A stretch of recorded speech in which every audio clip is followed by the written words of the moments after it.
Welcome to River West Flowing. My name is Jay Stone, your host for today, and we have an entertaining and exciting show for you. We're going to do something a little different. We're going to have a spirit releasement and a seance. And to my left is Jorianne, the coffee psychic. Hi, Jay. And to Jorianne's left is Terry Doolin. Hello. And Terry is an assistant medium. And to my right is Deanna. Hi. And Deanna is going to talk about how she used the spirit and light and love to heal, as well as George Barrick. Welcome, George. Thank you. How are you? All right. First of all, how did you ever get, Jorianne, how did you get the name Coffee Psychic? Well, Jay, when I was younger, I got hit in the head. So I started seeing things differently, you know, right away when I was a child.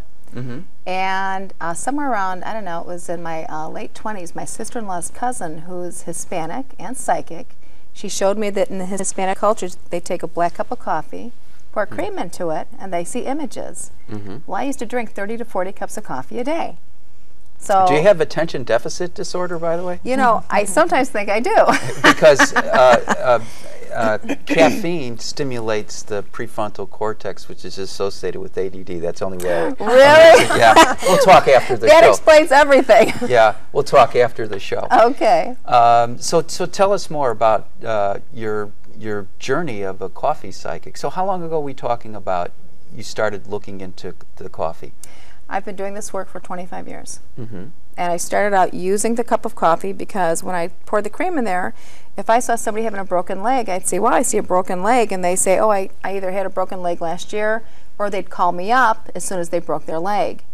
And there were so many things that I saw in there. I thought, wow, this is the coolest thing. And again, that's all I did was drink the coffee Boston, so I played with it every day I did it. Mm-hmm.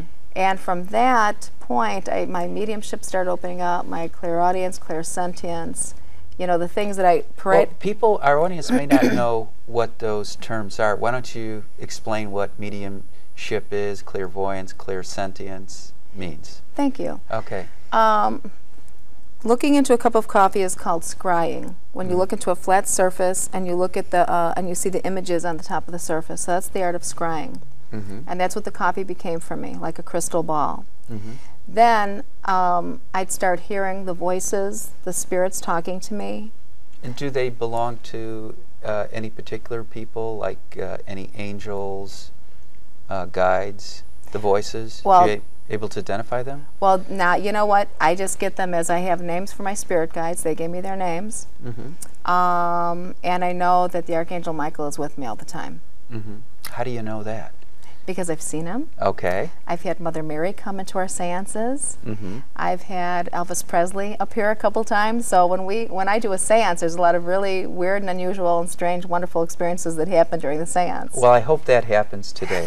So do I. And I'm sure there's some people watching in our audience that are skeptics. What do you say to skeptics? Is it possible to change a skeptic's mind?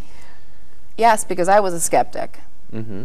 Years ago, I wanted to be a nun, so all of this psychic stuff was very hocus pocus to me, you know, devil worship and stuff like that. And it took me a long time to really say, you know what, I really have to figure out why I can hear and see things differently than other people can. And I was very connected with God, very, very close to my relationship with God is very close. And I finally got my sign that this is where God wanted me. Mm-hmm. So, but there's a lot of stuff that I didn't believe. I just thought, well, why am I having these weird experiences? Well, has your psychic practices brought you closer to God? Well, I don't know if I could have gotten closer to God, but I think the psychic practices have helped me with other people with their relationship with God. Mm-hmm. I once took a class from a pastoral counselor. He was a Jesuit, and so he used religion in his counseling practice. And he let me observe an exorcism. Mm-hmm. So I think in some of the more traditional Western religions, they do practice exorcisms. Mm-hmm. Mm-hmm. So, and you've done exorcism, haven't you? Yes, I have. What is an exorcism like?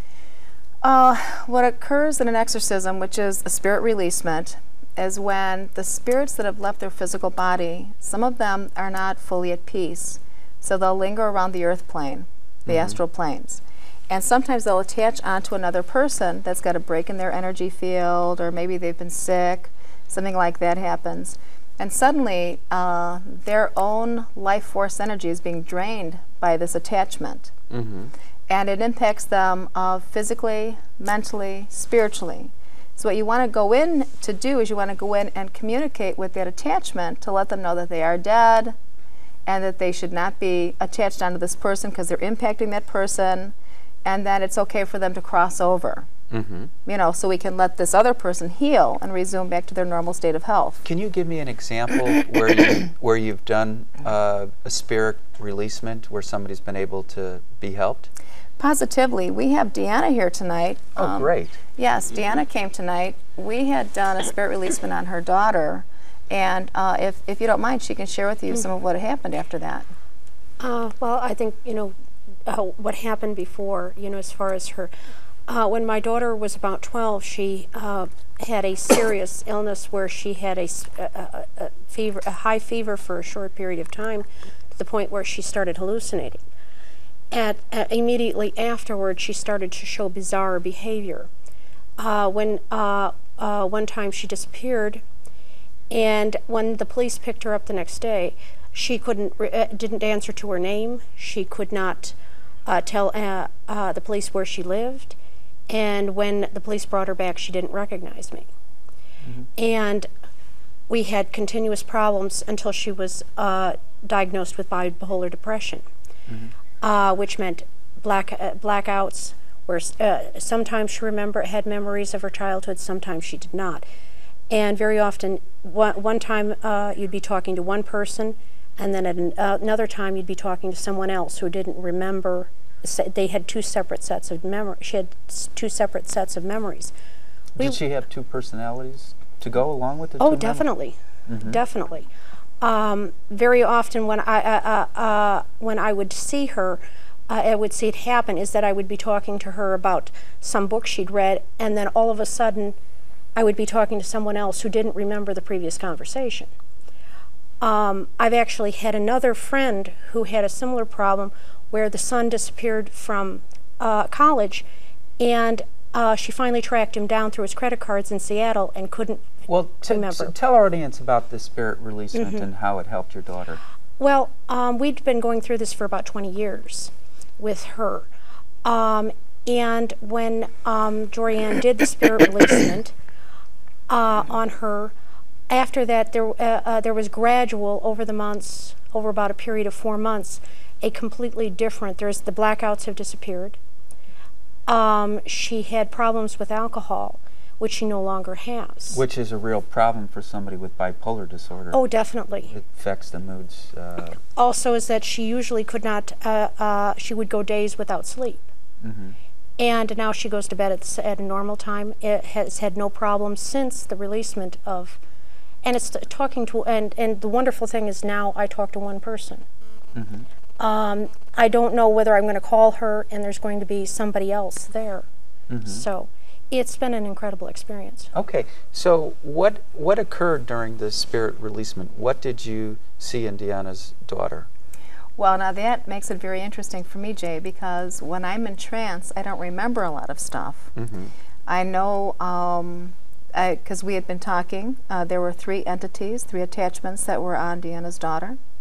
We worked with them, we communicated with them, and we got them off. And honestly, there's a lot of stuff that the information flows through me.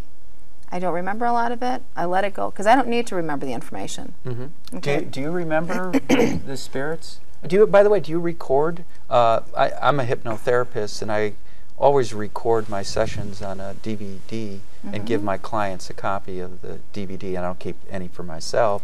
Do you record on a cassette tape, CD player, or DVD player?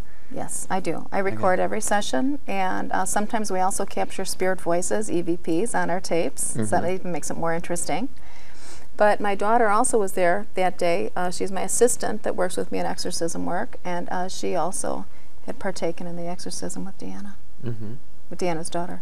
Okay. Anything else you'd like to add, Deanna?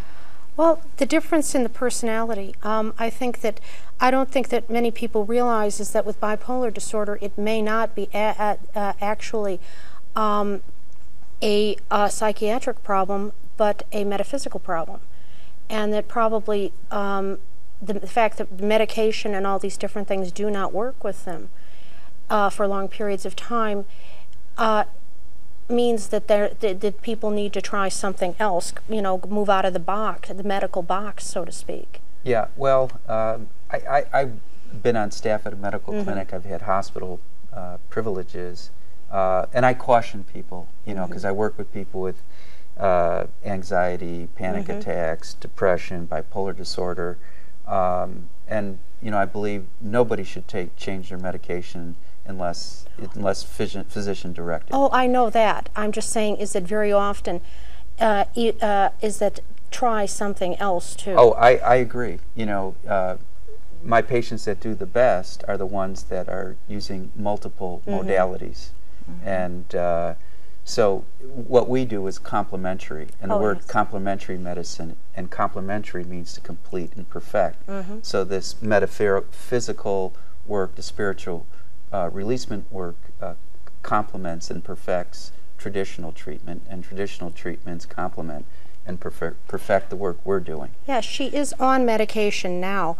The only thing is that this allows the medication to work. Good. I hope it stays that way for the rest of her life. Now, George, you too have been helped. And I heard a little bit about your story, and I said, no, I want to keep it fresh. So you want to tell our audience your healing, your releasement? Well, I have multiple myeloma, and I've had it now for over 4 years. They gave me 18 months to live in 2002. I've been through transplants, bone marrow. I'm still on medication for it. And in October, they told me there was nothing else they could do. I've been to 2 seances, and the time I went to the first one, I have pain from the top of my head to the bottom of my feet continuously. And I'm on morphine 24 hours a day. And this was pain going into the seance? The pain wasn't caused by the seance itself? No. Okay. This is pain that I've had for years. And who was present at the seance? There were 17 or 18 people there that day. And there were a lot of people there. And who was conducting the seance? Jorianne was. Good. And when it came around to my turn, I just asked the spirit guide, you know, to get rid of this pain for a while. And I didn't see it. The other people seen it.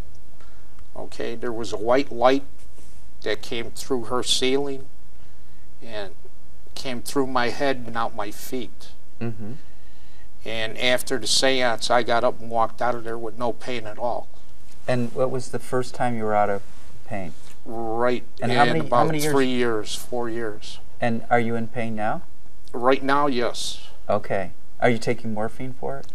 I'm on morphine and a bunch of other drugs. Okay. But I take all my regular medication regularly. Okay. But the thing is, now, after the second seance we just had a couple of weeks ago, I only have pain in a couple of spots on my body. And with multiple myeloma, it's a blood disease that eats through your bones. So, I mean, you're constantly in pain. But right now, I only have 2 or 3 spots where I have pain. And are you hopeful that the pain will disappear from those spots? I think it will. Okay. I'm not saying doctors are wrong, but I think that the spirits guide know more than the doctors. Well, it's interesting. I remember the woman from Oak Park, Carolyn Mace. Medical doctors were sending patients to her for readings, and so Carolyn did a reading, and the doctor said, "Well, we just used a $5 million machine to just do what you just did." Well, I've seen the Virgin Mary. My last healing session, the whole Last Supper was there. St. Michael is always there every time I go for healing. Mm-hmm. And I have a lot of spirit guides on both sides working for me. And how does your friends and family members react when you tell them, you know, St. Michael's is around for you and went through the Last Supper? Well, this goes back a few years. 14 years ago. I've known Jordan for a lot of years. We won't go back how many years, but she told me the lady I was going to marry, Mm-hmm. what Did she looked like. that come from the coffee psychic? Yes. What she looked like, Mm-hmm. where she was working at, and what her name was.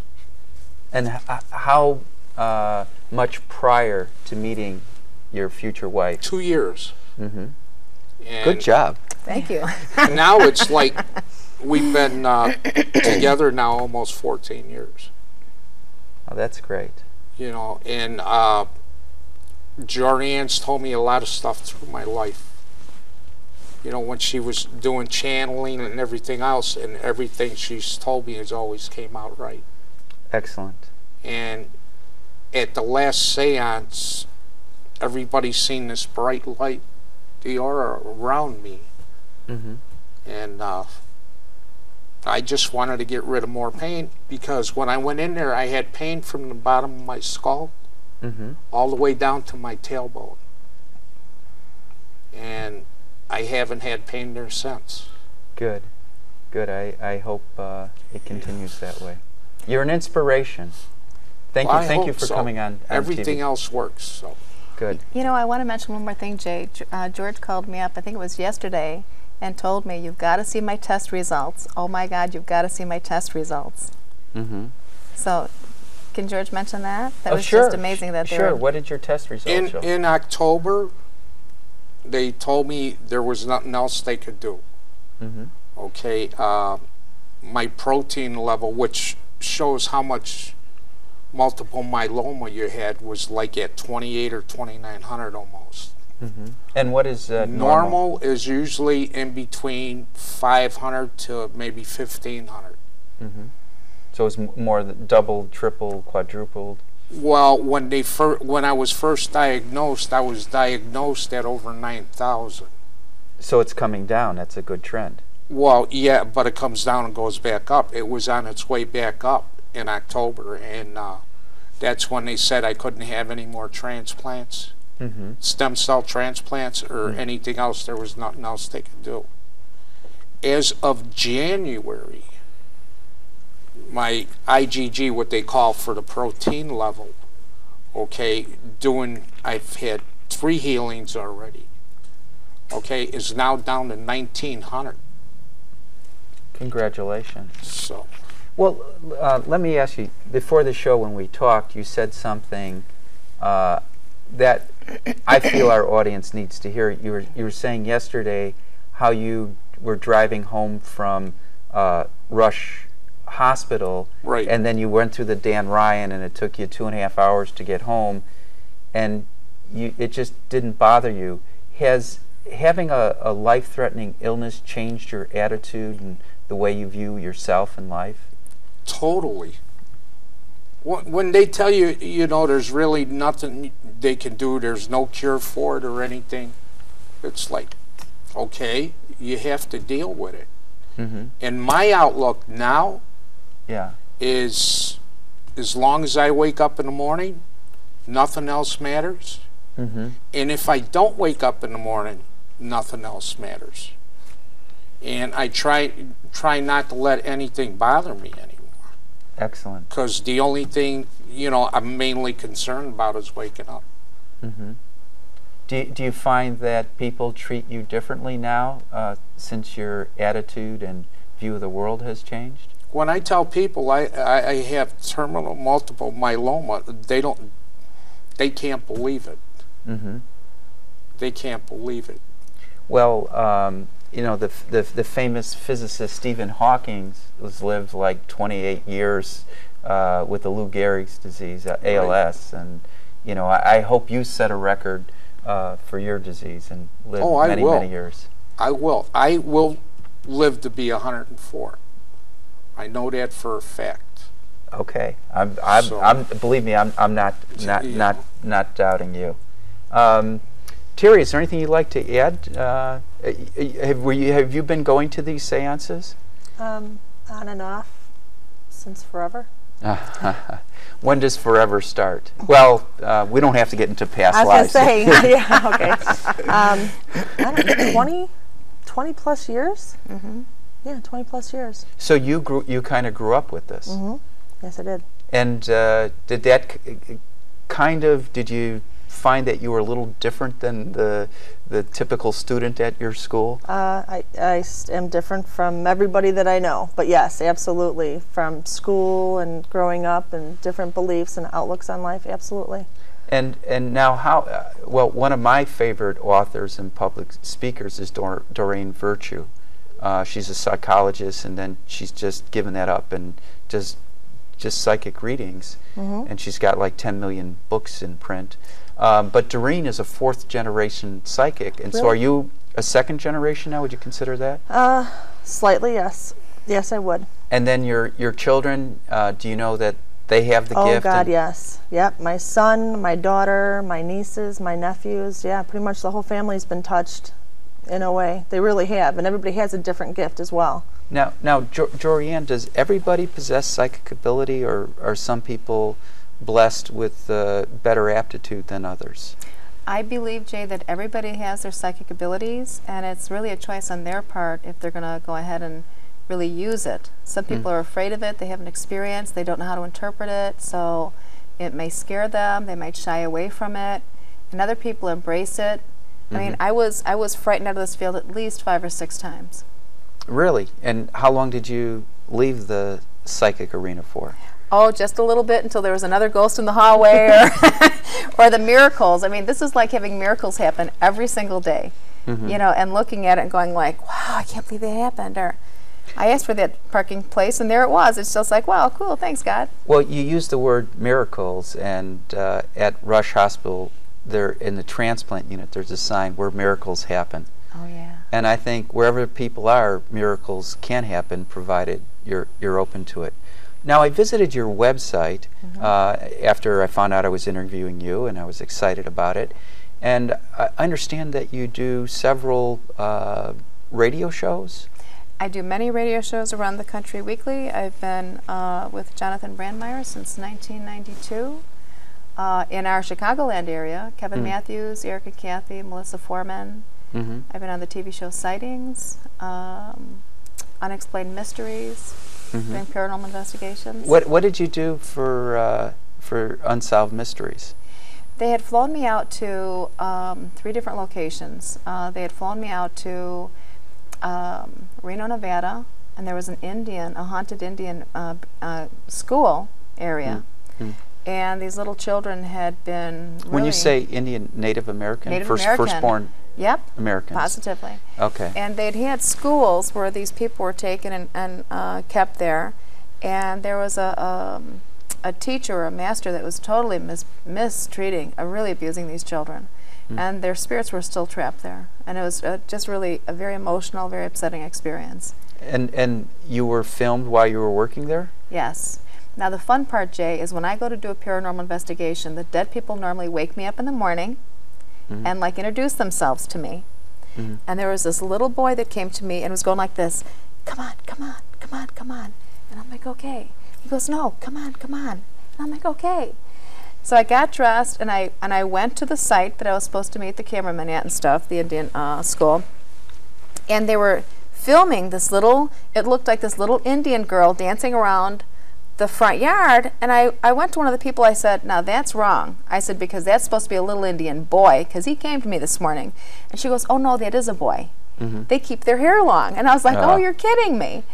So I know what I get, I know what I hear from the spirit world, and sometimes, you know, like I said, I used to be very skeptical.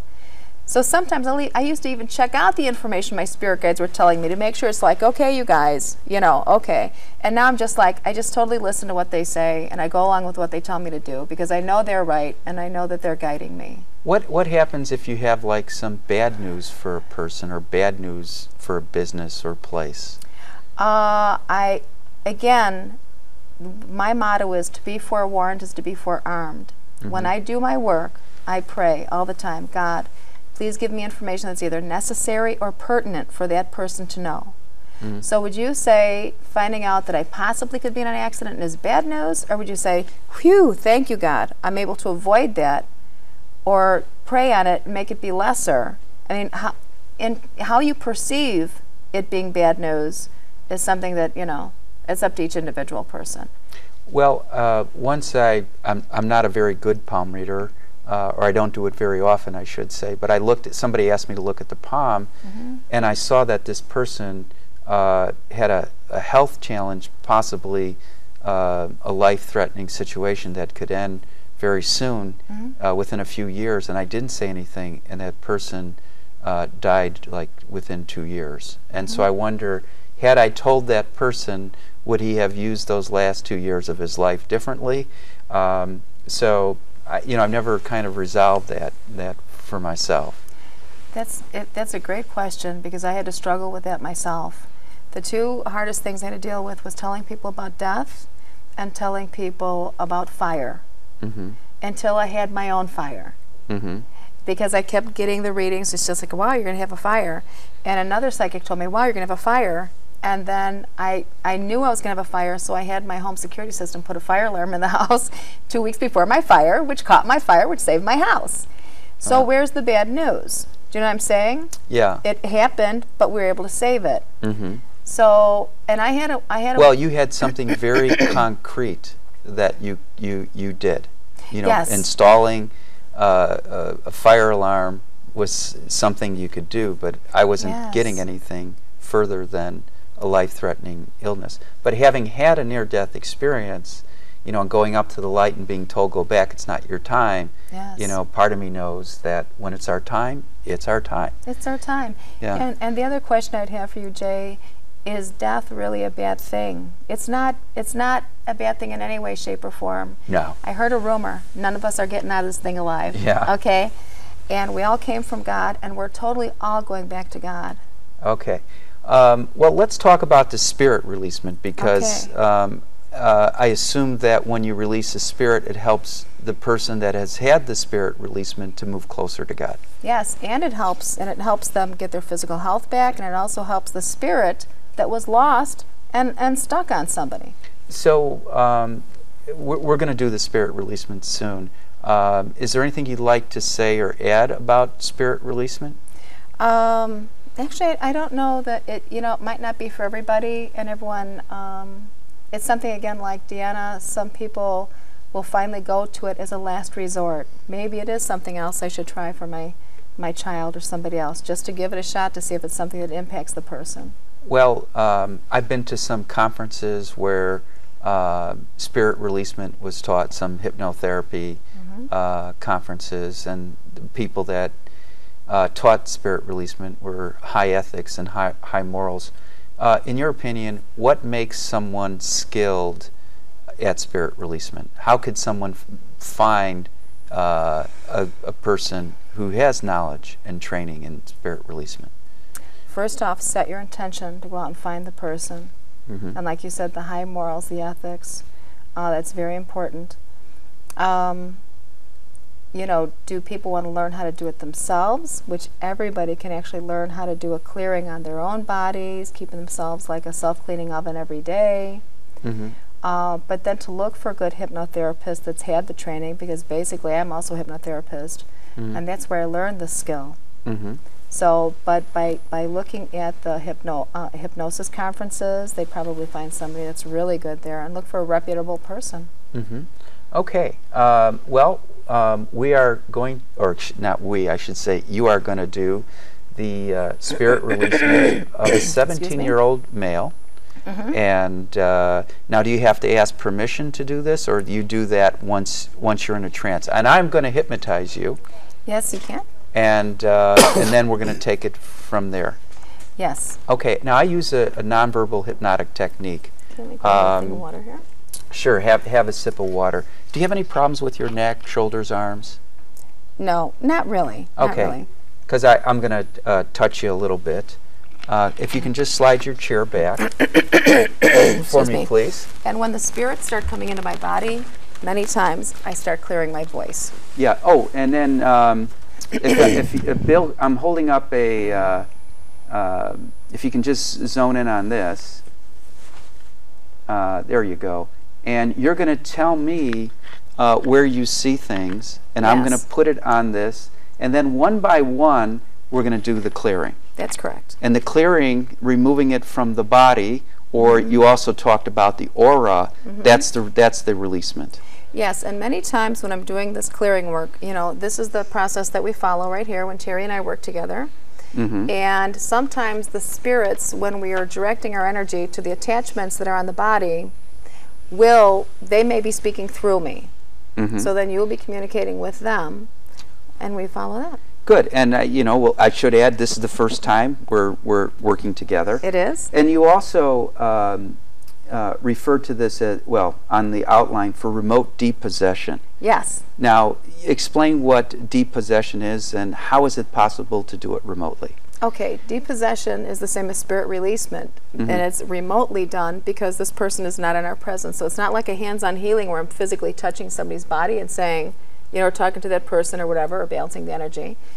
So I already asked inside, do I have permission to heal this person? And they already said, you know, yes, please go ahead.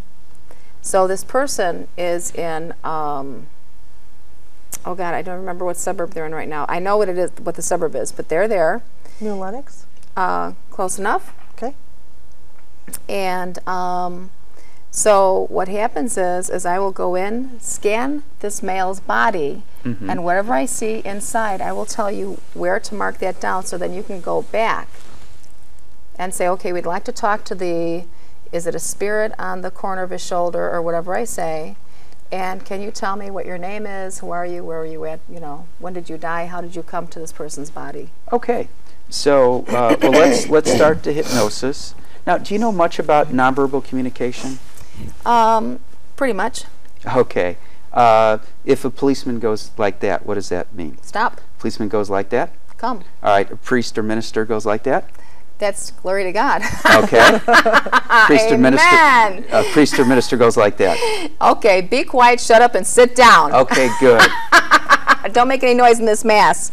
Good. Now, I don't know if your eyes are going to be open or not. When I touch you here, return calmly and peacefully and confidently to your usual state of consciousness. Okay. Now, I'm just going to touch you on your wrist, your shoulders, your neck, your eyes, and I won't touch you on any place other than your body. And you've been in a trance many, many times before, and you naturally go into a trance. So experience the same level of deep relaxation, or even deeper than you normally go, for your own health, well-being, and for the person or people you're trying to help. Okay? So I'm just going I to... always want to make sure I go to the place where I can communicate best with the spirits. Okay, we'll just communicate non-verbally now. Good.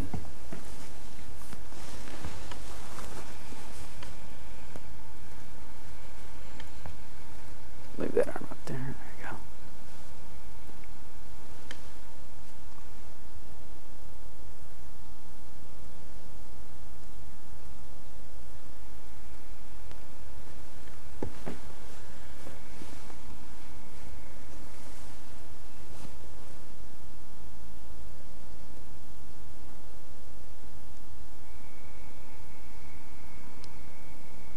And the light of God surrounds you. The love of God enfolds you. The power of God protects you. And the presence of God is continually watching over you.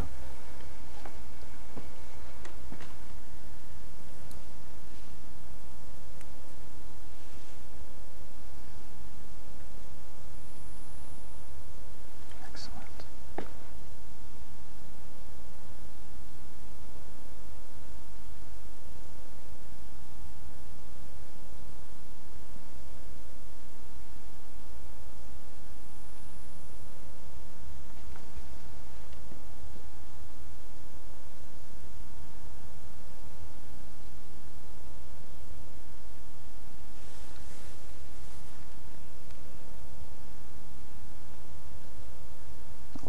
third eye to become clear and bright.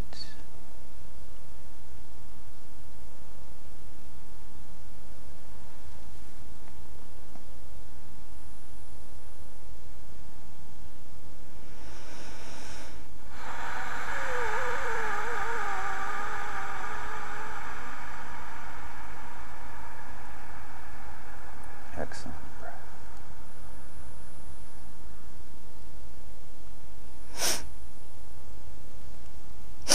Okay.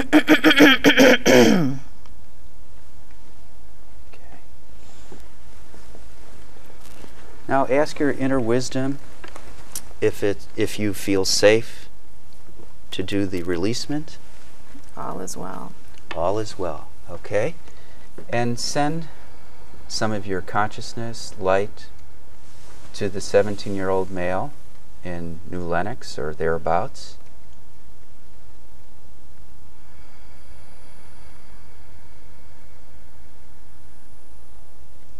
And ask this 17-year-old male's highest self for permission to clear his body and scan for entities. And once you have permission, let me know, please. It is done. Okay. Now, scan his body. You will see on the forehead the number 6 by the third eye.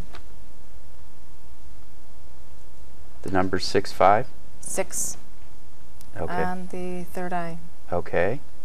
There is the third vertebrae on the back of the neck, like there is a screw, like a nail that has been jammed in there. Okay. Anything else? The wrist on the right hand is jammed. Mm-hmm. Are you able to tell what has jammed the wrist?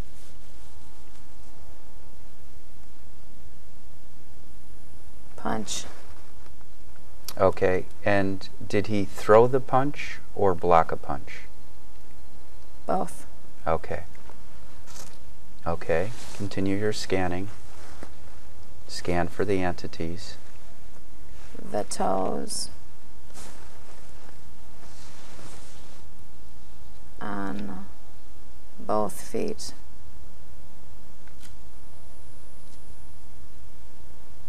Mm-hmm.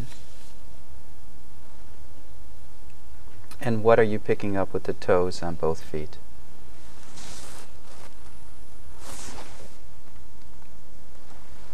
Like energy that should not be there. Black energy. Okay. Looks black, may be deceiving. Mm-hmm. And is there any reason why the black energy is down towards his feet and not towards his head? We will have to ask in its time. Okay. Are you continue to scan the body and let me know if you sense anything else.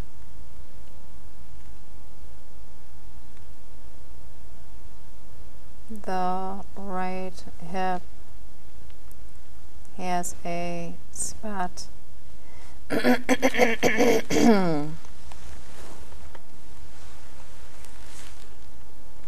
Okay. Does this have any colored These spot? lungs need to be cleaned from smoking. Cigarettes, marijuana, both? Cigarettes. Okay.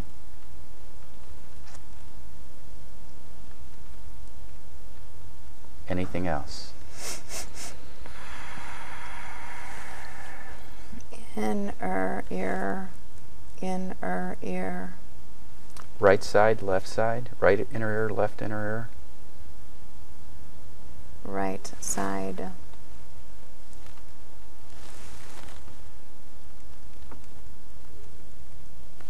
And what's going on there? Okay. Okay. Continue to scan and let me know if you sense anything else.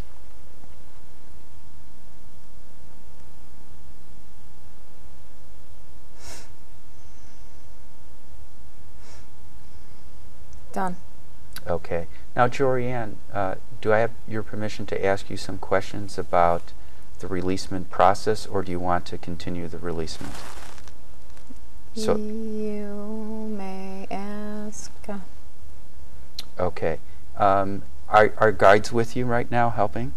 Yes. And how many guides are there? 3. And what are the guides' name and why are they there? Okay.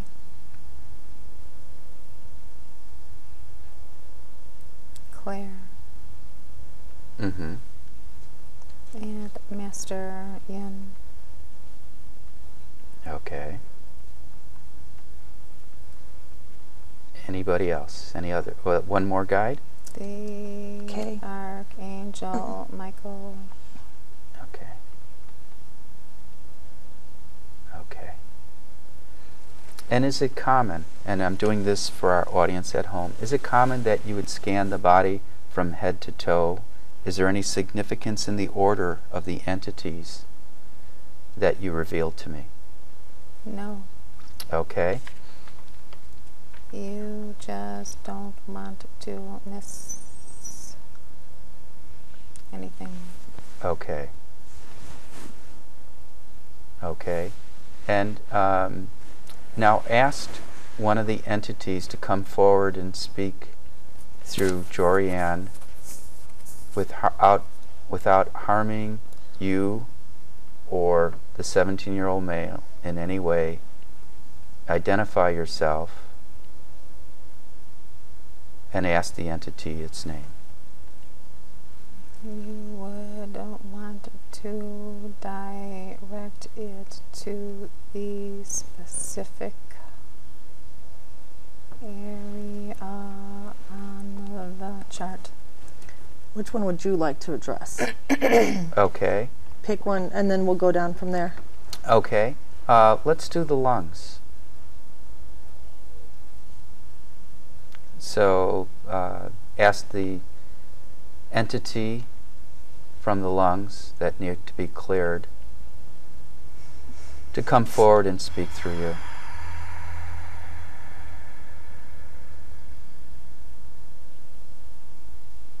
Ask the entity to identify itself. Just to say these lungs need to be cleaned. Okay. And ask the entity how to clean the lungs. For this, there's no entity. This is just the guides coming through saying that this young man needs to clean his lungs from smoking. So therefore, we would tell him, you need to stop smoking. Would be the first thing. So that's pretty much just a general. Okay. Well, what would happen if this person had an addictive personality and was having difficulty stopping smoking? Could the guides give any advice or suggestions? Yeah, and we would be able to address that. When you addressed and asked for the lungs, for the entity to come forward, they then would have at that time, given a name. Okay. And so what we got was just the fact that he needs to stop smoking. Okay. So To say of this body, it needs to saturate itself with water and to run and or jog, and this will help with the quitting of the smoking. Excellent suggestion. Okay, good. Any other suggestions or advice for this body? To pray and meditate more. Okay, good. Good. Do you see the lungs cleared now? No. Okay. Do we not until he goes ahead and stops the smoking and does jogging or other activities to help him quit. Mm.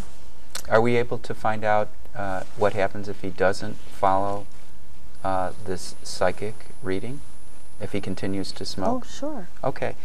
Jorianne, ask your guides what will happen if the 17-year-old doesn't quit smoking. This one will quit at 23. Okay. Okay.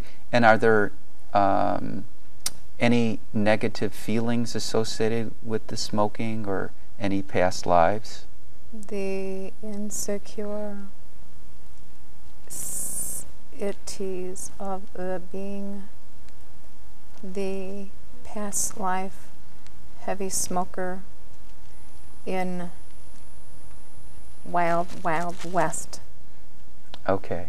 Cigars used to be with this one. Also, World War I. Mm-hmm. Big bulldog pet. Also, cigar smoker. Mm-hmm. And are there any lessons this person needs to learn about his past lives in order to help him quit smoking?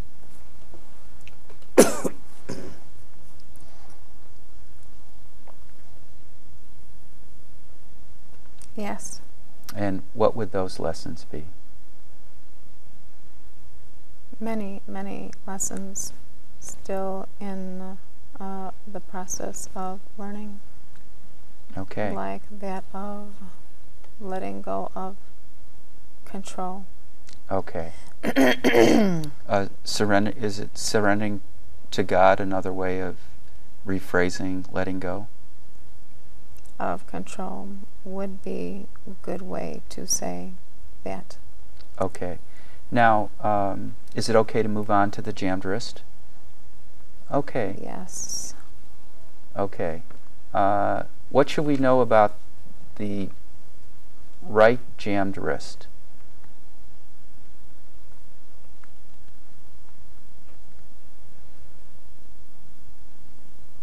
There is pain there. Mm-hmm. And you mentioned it was both from hitting and defending. Is that correct? That is correct. And so, what does this person feel that he has to hit and defend himself? It is a sense of wanting to stand up for the self, but feeling not being supported by those around him. Okay. Is it that he's not being supported, or he doesn't understand that he is being supported and loved? His personal interpretation is that he is not being supported by the persons he feels he needed to be supported by. Okay.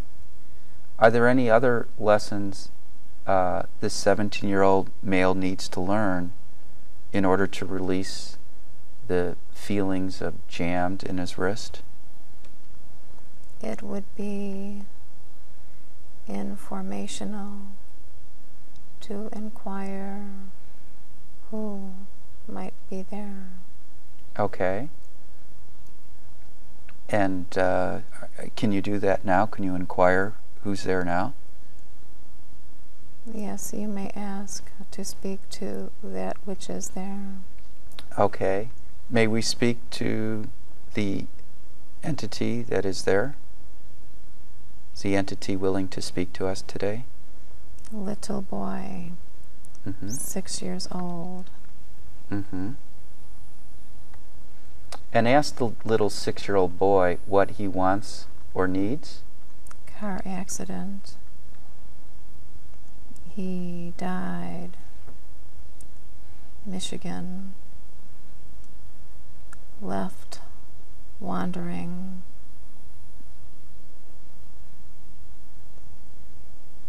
To say, did not like to see the decomposition of his body. Mm-hmm. And wanted another body. Mm-hmm. Did not go up.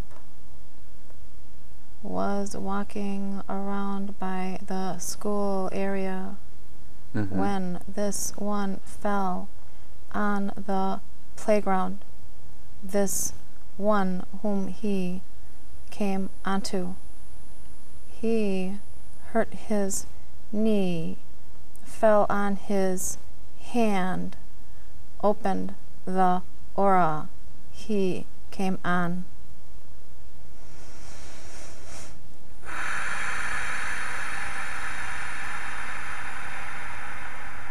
And is there anything else this 6-year-old boy wants or needs?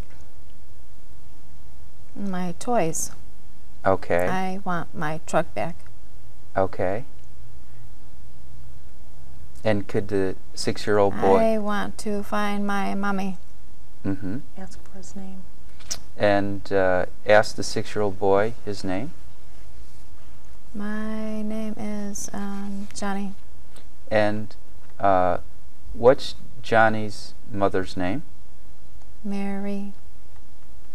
And can we invite Mary to visit? Can we invite Mary to unite with Johnny? It is to say yes. It is to instruct little one child spirit to look over left shoulder, and behind left shoulder will see beam of white light in which Mary will stand by Jesus Christ, welcoming Johnny into the light. And once Johnny rejoins the light, is his spirit released? It is so. So, can we ask Johnny to do that now? Is Johnny willing to do that now? Johnny is there. Okay. Like this they say, thanks, Jory Ann. Like that. And She is then walking him into the light. mm-hmm. And ask Johnny and his mother, Mary, if they have anything else they'd like to add or say. They are gone now. Okay. All right. Just take a few moments just to process that. Balance and strengthen your energy. All is good. Excellent. Shall we do the black energy? At the toes? Yes. Please to go on. Okay. So, what are you sensing with the black energy? This is something where you're pretty much addressing these areas. Mm-hmm. So, what are you sensing, Joanne? What is it? An entity? Is it an attachment? To ask that. Okay. For the 17-year-old male's toes, we're asking for you to step forward and identify yourself. What is it you need from me? I would like to know what are you and who are you?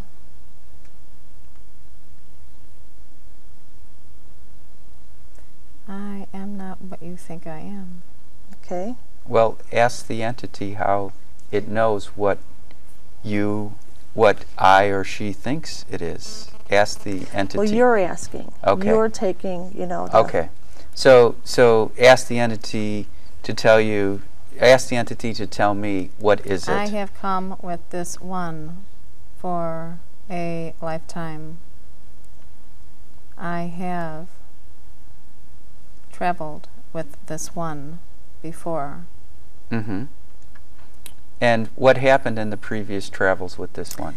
This one fought with me, and I am here to trip him up. Okay. He got in my way before. Mm-hmm. I am now here to get in his way. Well, tell the entity that he sounds angry, and ask the entity to tell me why is he carrying this grudge and why is he harboring this anger.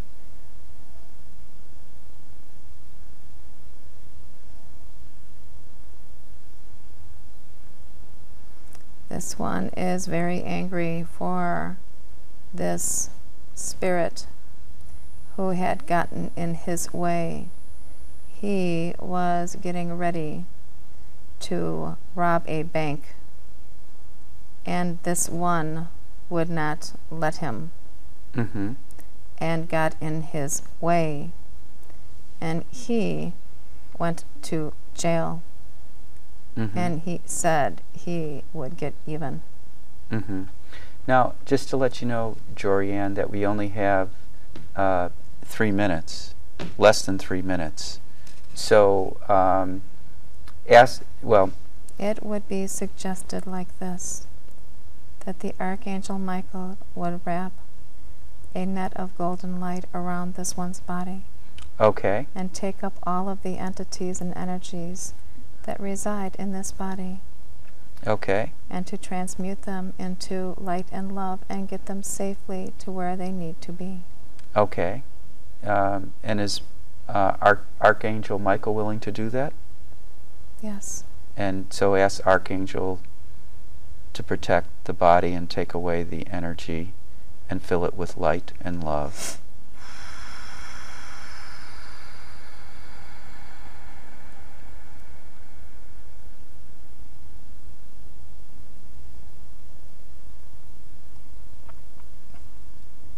It is done. Okay. And now scan the body, the 17-year-old male's body, and describe how the body is different. We have less than a minute to go. Feels free, looks clean. Good, good. Is there anything you'd like to say to the audience, Jorianne?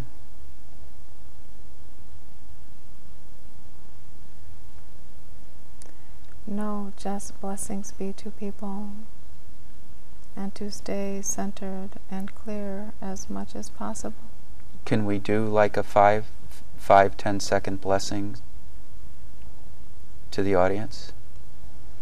To say to always bring in the white light. Okay. And to ask the universal God force to come and bless this entire audience. And also the blessings of Mother Mary to be on each and every person. And also it is requested that those that watch this show receive a healing at this time. And they will see that there is a pain removed. Amen. Well, amen. Thank you. You've been watching River West Flowing. Thank you for staying tuned.